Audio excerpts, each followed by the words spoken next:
నుంచి 8,000 మాత్రమే సభకి హాజరైనటువంటి పరిస్థితులు కూడా గమనించడం జరిగింది. నేను సైతం మరి గడిచిన మాసంలో బస్సు యాత్రని అనేటువంటి కార్యక్రమాన్ని పెడితే 40,000 మంది కేవలం మాడుగుల నియోజకవర్గ పరిధిలో ఉన్నటువంటి 4 మండలాలని పెట్టి శాసనసభ్యుడిగా మాడుగుల నియోజకవర్గం నుంచి సమావేశాన్ని ఏర్పాటు చేస్తే 40,000 మంది అక్కచెల్లెమ్మలు కానీ, రైతు సోదరులు కానీ, కర్షకులు కానీ, కార్మికులు కానీ, ఆటో సోదరులు కానీ, ముఖ్యంగా యువత కానీ హాజరై సభని విజయవంతం చేస్తే ఈరోజు వేదిక మీద మాజీ మంత్రులు ఉన్నారు, మాజీ ముఖ్యమంత్రిగా నీవున్నావు. నీ సభకి 2 పార్టీల నుంచి కూడా తరలిస్తే అది ప్రజల్ని కాళ్ళు వేళ్ళ పట్టుకొని కదిలిరా అని చెప్పి మీరు పిలిపిస్తే మేము కదిలి రామని చెప్పి గ్రామాల్లో ప్రజలు మొరాయించుకొని కూర్చున్నటువంటి పరిస్థితులు కూడా ఈవేళ స్పష్టంగానే జరిగింది. ఏదేదో పిచ్చిపేలపన పేలుతా ఉన్నావు. మాడుగుల నియోజకవర్గంలో అభివృద్ధి జరగలేదు, రోడ్డు కూడా బాగోలేదని చెప్పి అసలు నీకు కళ్ళున్నాయా, కళ్ళు లేని కబోదు అని చెప్పి అడుగుతా ఉన్నా.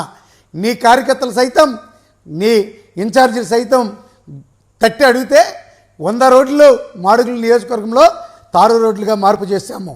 నీకులాగా గడిచిన ప్రభుత్వంలో వేసినటువంటి సిమెంట్ రోడ్లు కానీ, తారు రోడ్లు కానీ నాణ్యత ప్రమాణాలు పాటించడం జరగల. జన్మభూమి కమిటీలు పెట్టి దోచుకున్నటువంటి కార్యక్రమాలని నువ్వు చేసినట్లుగా మేము చేయలా.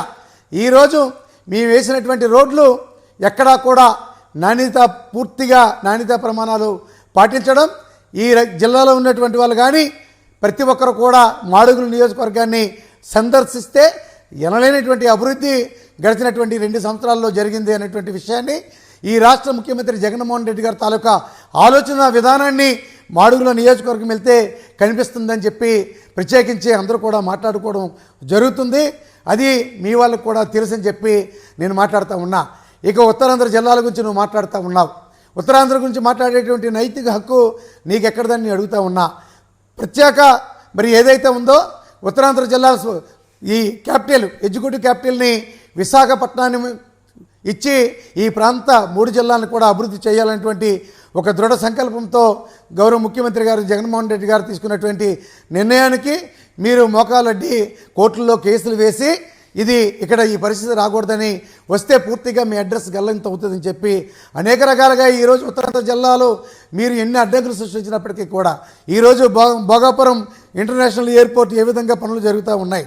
శంకుస్థాపన చేసిన దగ్గర నుంచి కూడా జగన్మోహన్ రెడ్డి గారు ఏ రోజైతే శంకుస్థాపన చేశారో నిరంతరం రాత్రి పగలు కూడా పనులు జరుగుతూ ఉన్నాయి. ఇచ్చినటువంటి టైము ముందుగానే ఎయిర్పోర్ట్ కూడా ప్రారంభోత్సవం చేయడం జరుగుతుంది. అక్కడ పోర్టు నిర్మాణం జరుగుతూ ఉంది. అక్కడ శ్రీకాకుళంలో ఉన్నటువంటి ఏదైతే కిడ్నీ బాధితుల గురించి ప్రత్యేక ఒక హాస్పిటల్ నిర్మాణం చేయడం జరిగింది, ఒక సెంటర్ ఏర్పాటు చేయడం జరిగింది. అసలు అభివృద్ధి గురించి మాట్లాడేటువంటి నైతిక హక్కు మీకు ఎవరికీ లేదు. నువ్వు నియోజకవర్గంలో ఉన్నటువంటి మా శాసనసభ్యుల గురించి మాట్లాడుతూ ఉన్నారు.